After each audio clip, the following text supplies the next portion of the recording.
Assalamualaikum warahmatullahi wabarakatuh. Kali ini saya Tubagus Alvinanda akan mempresentasikan tugas mata kuliah Technopreneurship untuk program studi Magister Sistem Inovasi dan Teknologi. Baik, berikut adalah materi yang akan saya paparkan untuk tugas di mata kuliah Technopreneurship ini yang berjudul Inovasi Alat Refractory Portable untuk PLTU. Adapun latar belakang terkait materi ini adalah pertama sering terjadinya kerusakan refraktori di dalam boiler yang bersifat insidental. Oleh karena itu, ketika ini dalam kondisi pemeliharaan atau outage, pengecekan dan perbaikan refraktori harus dilakukan. Kemudian pengolahan, pemasangan dan pengeringan refraktori secara tepat dan sangat perlu diperhatikan dalam pemeliharaan boiler. Adapun metode pengeringan atau dry out refraktori selama ini dilakukan saat proses firing atau ketika saat startup. Kemudian padahal saat firing ini kita tidak bisa memastikan kualitas dry out secara visual karena unit boiler sudah dalam keadaan beroperasi ya, sehingga sudah terjadi pemanasan di dalam furnace. Kemudian berikutnya berdasarkan standar prosedur dari manual produk bahwa ketika kita melakukan perbaikan refraktori ya harus dilakukan dry out selama 2 hingga 3 jam dengan kenaikan temperatur yang bertahap, sehingga itu berakibat menambah waktu startup unit lebih lama dan juga pemakaian HSE atau high speed diesel yang semakin banyak. Nah, permasalahannya adalah yang kita angkat terkait kerusakan refraktori ini adalah pertama, kondisi refraktori sering hancur di lokasi yang sama dan diduga proses pengeringan refraktori tidak sempurna. Kemudian pengeringan refraktori dilakukan masih dengan metode dry out yang artinya menggunakan panas pembakaran boiler beberapa jam yang ditahan pada temperatur tertentu. Yang ketiga, dampak terhadap cost yang dikeluarkan PLN ya menjadi sangat besar karena adanya kalkulasi dari bahan bakar solar, yaitu hasil tadi yang terbuang tidak efektif serta efisien selama durasi firing yang berlebih. Kemudian yang permasalahan keempat adalah startup PLTU menjadi tidak efektif dari segi waktu dan prosedural hingga sinkronisasi. Nah, tujuan dari inovasi alat ini adalah upaya untuk mengurangi durasi startup firing ketika membutuhkan proses pengeringan refraktori. Kemudian yang kedua adalah efisiensi pemakaian bahan bakar HSD saat startup firing. Kemudian yang ketiga, tujuannya adalah proses dry out refraktori menjadi lebih optimal. Dan yang keempat adalah sebagai implementasi dari proaktif maintenance.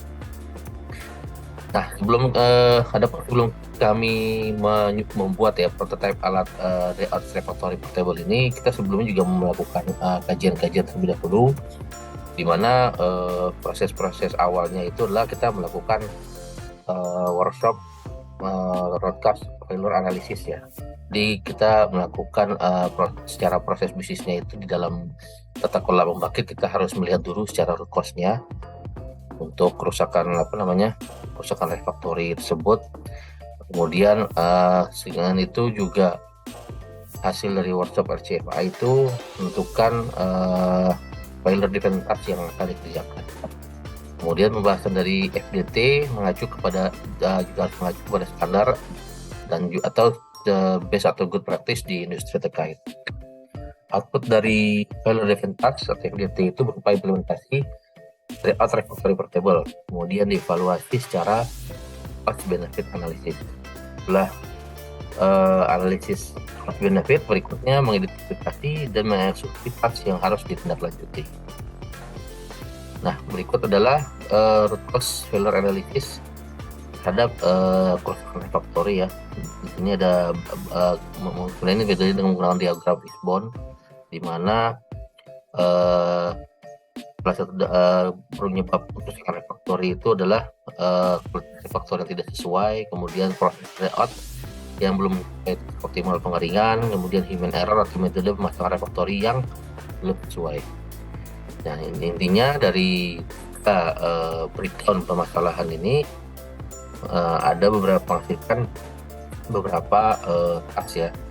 Pertama yaitu saja terkait power plan outage-nya, yang dimana menyesuaikan kebutuhan refactory sesuai standar desainnya, kualitasnya. Kemudian perlunya merancang supporting tools untuk pengeringan refactory saat outage atau saat pemeliharaan. Kemudian yang terakhir adalah yang dampak dari dari human error terkait pemasangan refactory adalah perlunya upskilling dan continuous learning, jadinya untuk peningkatan kapabilitas tim pemeliharaan dalam pemasangan refactory.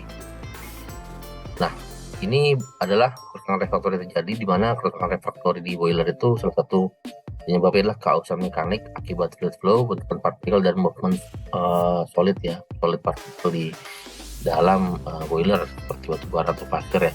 Dimana case yang di sini adalah PLTU Labuan Angin, dimana PLTU-nya menggunakan boiler CFB sehingga memerlukan bed material dari pasir, sehingga dampak dari bed material itu juga dapat berdampak pada kerusakan refactory. Kemudian korosi akibat reaksi kimia antara refactory dan adanya fase lain dalam proses. Kemudian terjadinya thermomechanical, terdapat tegangan karena distribusi panas merata atau terjadi perubahan temperatur.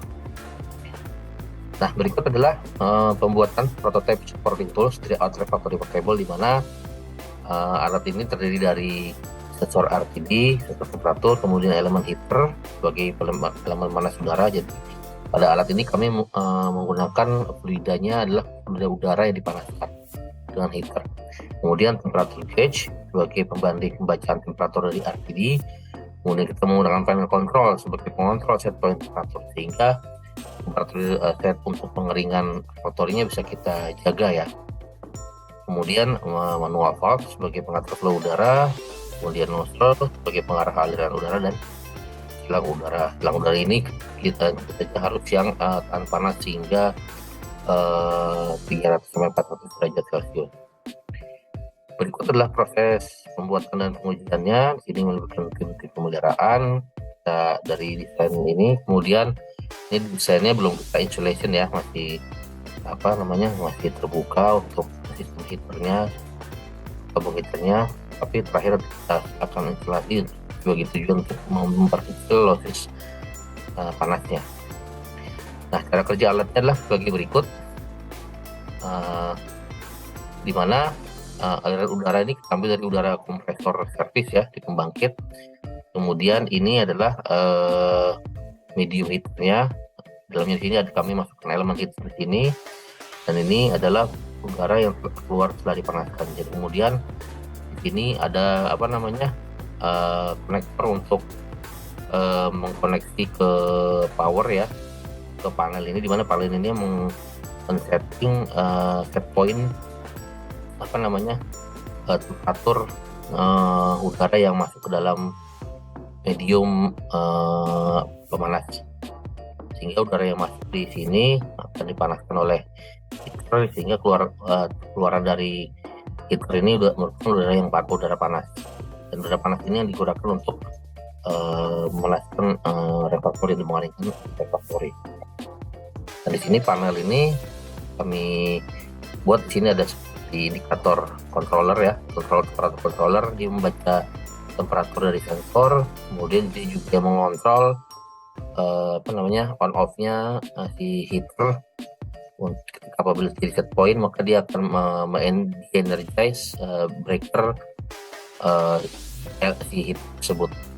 Dan apabila temperatur turun melewati batas set point-nya, maka si controller ini yang akan mengenergize kembali heater untuk memanaskan udara yang masuk dari kompresor ke elemen heater.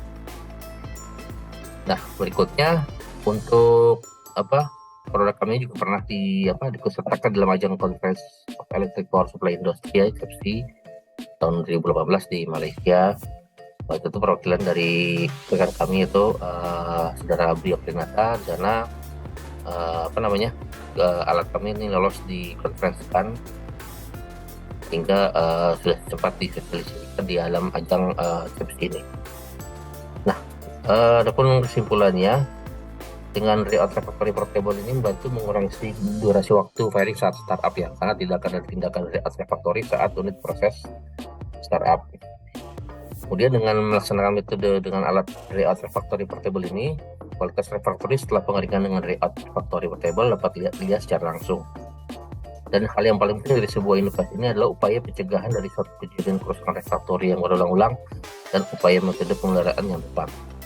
Nah, adapun di sini dari implementasi React Refactory Portable ini, kita bisa mendapatkan value creation ya sekitar 150 juta, 150 juta, 150 ribu rupiah, di mana ini merupakan biaya yang dikeluarkan jika proses TTOT dengan menggunakan HSD.